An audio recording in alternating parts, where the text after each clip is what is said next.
Dude, I'm seeing people get so many duplicates when opening alpha booster boxes.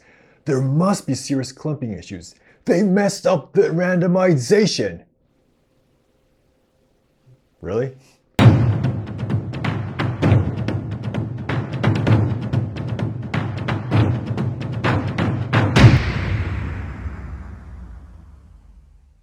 Hey, how's it going, everyone?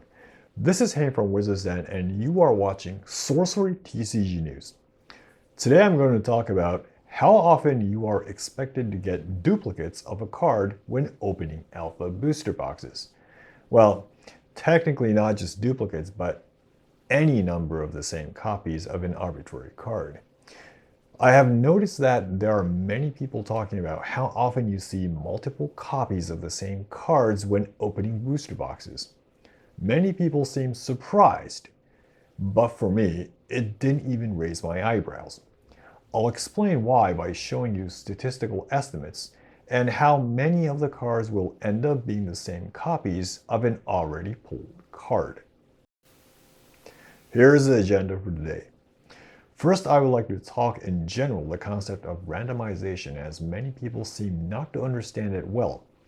After that, I will dive into the theoretical data and have some discussions regarding it, and finally close it with a case study on a mass box opening by a content creator you probably all know. So first, what is random? Now, I'm pretty sure you all don't want to hear how I would define random mathematically in a way that is relevant to booster pack openings. So instead, I'll give you some claims that people make regarding random as an example and tell you how wrong it is. Here are two examples.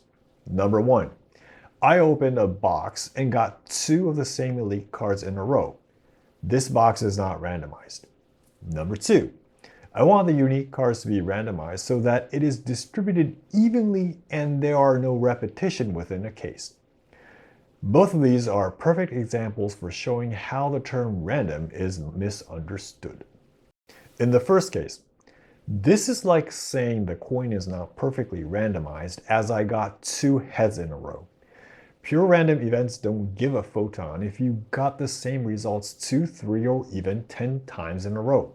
What matters is that with infinitely long sampling, it will eventually converge to an expected value. Just opening one box is not statistically sufficient to conclude if the sample is not randomized well enough. In fact, I would say that getting two of the same cards in sequence is showing more of a random distribution, as it is the polar opposite of a mapped system. The second example is also a typical misunderstanding where people are confusing uniform distribution of cards with randomness. If a card is included only once in some frequency, that is a periodic distribution, something that is not random at all.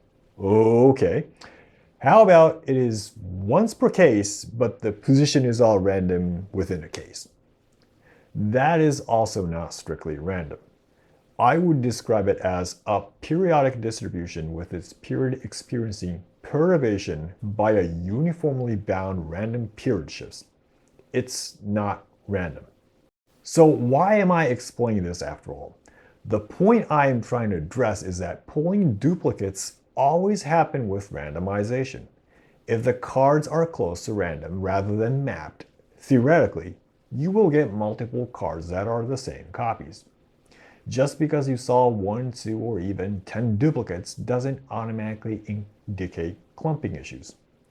Unless such events happen beyond the expected value with large number of sample sizes, it's just part of being random. Okay, so now that we went through what actually random is, let's see what the theoretical estimations of duplicates you are expected to get when opening booster boxes. Here is a table that shows the count of different cards with X number of same copies you will pull when you open certain amount of boxes. The value shown here is the mean value, and I will show you the maximum value later.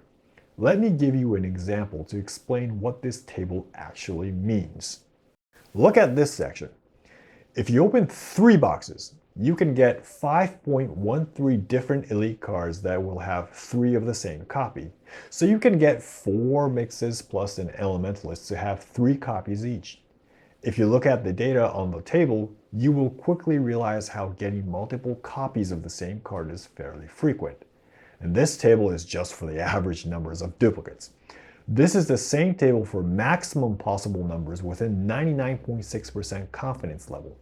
If you open 5 boxes, it is possible to get 4 cores and a Philosopher's Stone with 3 copies each. Of course, the probability of this happening is very slim.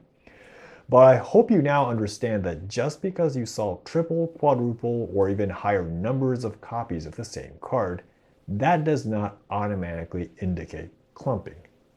So now that I explained the theoretical numbers, let's do a case study on an example box opening from one of my favorite YouTubers. And it is none other than Louis from KitchenTableTCG. Louis, thanks for the frequent mentions of my channel in your videos. The video I'll be analyzing is this video where Louis opened his first case of sorcery cards that was sent from his fellow Canadian Patreon. If you haven't seen that video, I'll put a link in the description of this video. The notable duplicates were shown in the end and tabularized here. The interesting one is the high count of death speakers and mixes, followed by triple aquamarine cores. Let's first analyze the aquamarine core. Looking at the video, it seems like the triples were only aquamarine cores unless I missed it. The average triple uniques you can get is 1.82, and certainly this is not out of the norm. Though I will say it is really lucky to get the cores to be triples. Let's look at the death speaker count here. You are expected to get 2.72 cards that would have 5 copies of the same card when opening a case. So this is also nothing out of the norm. Now remember, even though the card count of duplicates were nothing out of the norm, the fact that Louis pulled duplicates of cores and mixes are slightly rare. It just means that somewhere out there, someone will be pulling duplicates of some average uniques and elites. And we will probably not be hearing that story as it wasn't an eye-opening experience.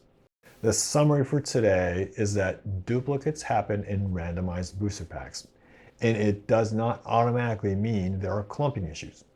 Also, don't think that you will be getting awesome duplicates of cores and mixes all the time. What you may be getting is just duplicates of adept illusionists. So that is it for today's episode. If you like this video, please give it a thumbs up and subscribe to the channel for future episodes regarding sorcery. Thanks for watching, and until next time, have a great game.